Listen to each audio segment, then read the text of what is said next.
ọjọ́ ní ń pẹ́ ìpàdé kì í jìnnà òní lọ́jọ́ ọ̀sẹ̀ míì ọjọ́ kẹtàlélógún oṣù kẹfà ọdún 2025 ẹ káàbọ̀ sórí ètò yín láti inú àwọn ìwé ìròyìn ìjọ àgùdá ilẹ̀ yorùbá àlùfáà paul aṣáwálé lórúkọ mi láti iléeṣẹ́ ìgbóhùnsáfẹ́fẹ́ ti Space TV nílùú ìbàdàn. ẹ máa bá a ká lọ ṣùgbọ́n ṣáájú ẹ jẹ́ ká kọ́kọ́ tẹ́tí gbọ́ àwọn kókó tó wà nínú ìròyìn ọ̀sẹ̀ yìí. Ẹ dáwọ́ fífòfin dènà àdénidúró stop legal ambushes. Ta ló sọ bẹ́ẹ̀? Àwọn wo ló kìíní lọ bẹ́ẹ̀? Ojú ìwé kìíní The Catholic Herald látèkó ló wà lẹ́kùnrẹ́rẹ́. Bíṣọ́ọ̀bù àgbà Martins lu àwọn ọ̀dọ́ lọ́gọ ẹnu lórí ìwà ọmọlúàbí, ó sì tún gbọ́wọ́ lọ́gọ́rùn-ún méje lórí fẹ́bùn ẹ̀mí mímọ́. Ojú ìwé kẹrin ló wà lẹ́kùnrẹ́rẹ́. Pápá mímọ́ pàrọwà fún àròjinlẹ̀ àti ẹ̀mí ìdúró ìdáhùn fún ìṣẹ̀lẹ̀ lórí ọ̀rọ̀ Iran àti Israel tó ń fẹjú kẹ̀kẹ́ báyìí. Ojú ìwé kejì Catholic Weekly Independent ló wà lẹ́kùnrẹ́rẹ́. Àwọn ẹbí agbégúnrìn fohùn ọpẹ́ ránṣẹ́ báwọn ènìyàn ṣe gbárùkù tì wọ́n níbi ìsìnkú ẹni wọn tó lọ sinmi. Ẹ fi gbogbo ara yín jìn fúnṣẹ́ ìjẹ́rìí ni o. Bíṣọ́ọ̀bù Ọdẹ́tòyìnbó ló pàrọwà yìí fún àwọn 22 tó gba sákrámẹ́ǹtì ẹ̀mí mímọ́ lábẹ́òkúta. Ojú ìwé kẹwàá CDA Rock ló wà lẹ́kùnrẹ́rẹ́. Kí gan ló wà nínú orúkọ Leo tí pápá mímọ́ tuntun mú yìí? Ojú ìwé karùn-ún CDA Rock ló fi ìdáhùn síbéèrè yìí. Ẹ jẹ́ n tún jòyè mọ́ látèkó. Ìṣekúpani Benue, ìfihàn ìjọba tó mẹ́hẹ̀ ni.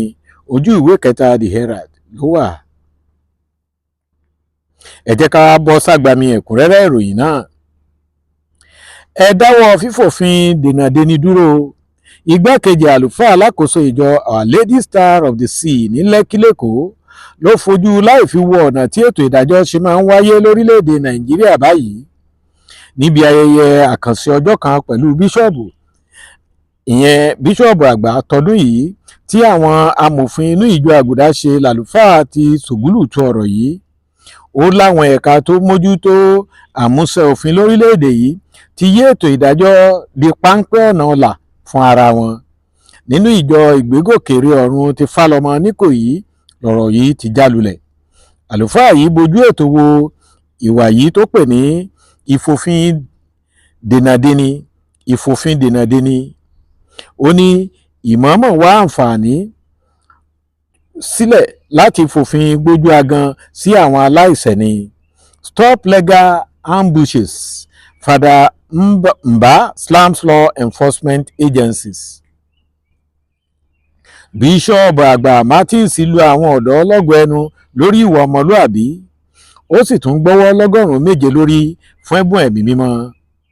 Nígbà tó ń gbọ́wọ́ lé bí 107 àwọn akẹ́kọ̀ọ́ Catholic Mission Secondary Schools lẹ́kọ̀ọ́ lórí ní St. Gregory's College Ìkòyí ní Most Reverend Dr. Adéwálé Martins tí í ṣe bíṣọ́ọ̀bù àgbà fún ìjọ àgùdà Èkó ti pàrọwà bẹ́ẹ̀.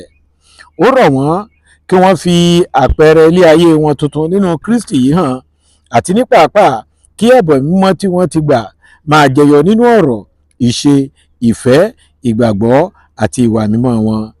Archbishop Martins tasked young Catholics on good conduct. Pápá mímọ́ pàrọwà fún àròjinlẹ̀ àti ẹ̀mí ìgbáralé lórí ọ̀rọ̀ Iran àti Israel tó ń fẹjú kẹ̀kẹ́. Pápá mímọ́ Leo 14 bojú ẹ̀tẹ́ wo ogun tó ń fẹjú kẹ̀kẹ́ sí láàrin orílẹ̀-èdè Iran àti Israel. Ó wá tún pàrọwà pé kí ìtùnbí ìnùbí wà nílàkàkà fún ayé tí kò ní pákáleke ohun ìjà olóró nínú. Nígbà tí ó ń bá àwọn èrò sọ̀rọ̀ ní gbàgede St. Peter's Basilica lákòókò júbílì àwọn eléré ìdárayá ló pàrọwà náà. Ó ní kò sẹ́ni tó gbọ́dọ̀ máa dún mọ̀wúrú sí ìgbésí ayé ọmọlàkejì rẹ̀. Gẹ́gẹ́ bí ọ̀rọ̀ rẹ̀, ojúṣe gbogbo orílẹ̀-èdè ni láti gbárùkù ti ọ̀nà àlàáfíà nípasẹ̀ ìlàjà àti wíwọ́nà sí ààbò tó dájú àti iyì ẹ̀dá gbogbo. Pope appeals for responsibility and reason in Iran-Israel escalation. Àwọn ẹbí Abégúnrin fohùn ọpẹ́ ránṣẹ́ báwọn ènìyàn ṣe gbárùkù tì wọ́n níbi ìsìnkú ẹni wọn tó lọ sinmi. Àwọn ẹbí dúpẹ́ lọ́wọ́ Most Reverend Dr. Gabriel Lékè Abégúnrìn tí í ṣe bíṣọ́ọ̀bù àgbà fún ẹkùn ìjọ Àgùdà Ìbàdàn. Wọ́n fohùn ọpẹ́ ránṣẹ́ sí gbogbo àwọn bíṣọ́ọ̀bù tó wà níkàlẹ̀ lọ́jọ́ náà. Wọ́n dúpẹ́ lọ́wọ́ àwọn ojúlùmọ̀ àti ọ̀rẹ́ tó wá láti ṣẹ̀yẹ ìkẹyìn fún ẹni wọn, arákùnrin Clement Láyé Àkànjí Abégúnrìn tó rí wàlẹ̀ àṣà. Ayẹyẹ ìsìnkú náà ló wáyé ní St. Joseph Catholic Church, Ìwéré Ilé nípínlẹ̀ Ọ̀yọ́. Wọ́n ló jọ àwọn lójú pé bí ọ̀nà náà ṣe jètò, ọ̀pọ̀ ló péjú síbi mísà ìsìnkú náà. Wọ́n wá gbàdúrà pé oore ọ̀fẹ́ àti ìbùkún Ọlọ́run yóò túbọ̀ máa bá wọn gbé. Àmín àṣẹ. Ẹ fi gbogbo ara yín jìn fúnṣẹ́ ìjẹ́rìí ni o. Bíṣọ́ọ̀bù Ọdẹ́tòyìnbó ló pàrọwà yìí fún àwọn tó péjọ síbi ayẹyẹ àwọn tó gba sákrámẹ́ǹtì ẹ̀mí mímọ́ lábẹ́òkúta. Nínú mísà ọjọ́ náà ló ti ké sí gbogbo ọmọ ìjọ Àgùdà láti má ṣèraró nínú jíjẹ́rìí sí àlàáfíà Jésù Kristi èyí tí wọ́n ti gbà nínú sákrámẹ́ǹtì ìgbẹ̀mí mímọ́. Ó ní pínpín pẹ̀lú àwọn ará wọn ni ẹ̀bùn ẹ̀mí mímọ́ yìí gbọ́dọ̀ jẹ́. Ní ìjọ St. Augustine Chaplaincy Day Waterman College kò bá pẹ́ lábẹ́òkúta ni bíṣọ́ọ̀bù ti ṣèwàásù yìí. Ó ní ìṣe wọn gẹ́gẹ́ bí kátólíìkì tó ti gbẹ̀mí mímọ́ ni láti gbọ́dọ̀ máa ṣàfihàn ìgbàgbọ́ àti ìfẹ́ nínú èyí tí àwọn ẹlòmíràn gbọ́dọ̀ jẹ́ alábàápín kí àwùjọ lè bá jẹ́ àwùjọ àlàáfíà. Be selfless in witnessing, Bishop Ọdẹ́tòyìnbó advises.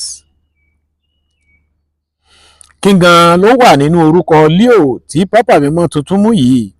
Akọ̀ròyìn CDA Rock sọ wípé pápá mímọ́ Leo ló jẹ́ ọmọ orílẹ̀-èdè Amẹ́ríkà àkọ́kọ́ tí yóò jẹ́ pápá.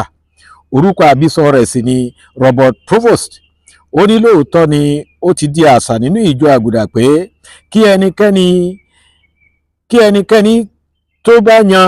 tí a bá yàn gẹ́gẹ́ bí pápá yí orúkọ rẹ̀ padà bí ìgbà tí ènìyàn ṣẹ̀ṣẹ̀ gba ìbátisí, kí orúkọ tí wọn yóò máa pè yìí lè rọrùn láti máa pè tàbí kí ó lè máa tọ́ka sí pápá kan tó ti kọjá lọ.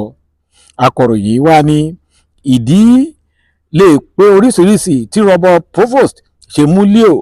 Ó sọ wípé pápá Leo kẹtàlá ló jẹ ní ọdún 1878 tó sì kú ní 1903. Pápá Leo kẹtàlá yìí ló ní ayé mọ̀ sí pápá tó fẹ́ràn gbogbo ohun tó bá dúró gbé èrò àwùjọ àti òdodo. Ó ní ó sì dàbí ẹni pé irúfẹ́ òpó tí pápá mímọ́ Leo ìkẹrìnlá fẹ́ máa tọ̀ náà nìyí. Ẹ jẹ́ kí wọ́n á tún jòyè mọ́ látìkó. Ìṣekúpani Benue ìfihàn ìjọba tó mẹ́hẹ ni o. Ojú ìwé kẹta The Herald ló wà.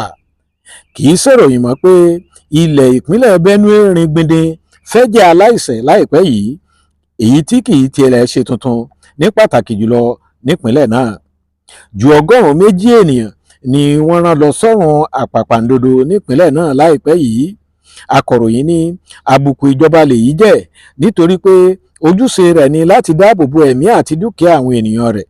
Ó ní àwọn darandaran, àwọn jàǹdùkú àti àwọn agbésùnmọ̀mí ti wá sọ agbègbè àwọn ènìyàn nípínlẹ̀ náà di ilé alápàtà tí oko wọn sì ti di ilẹ̀ ìsìnkú fún wọn.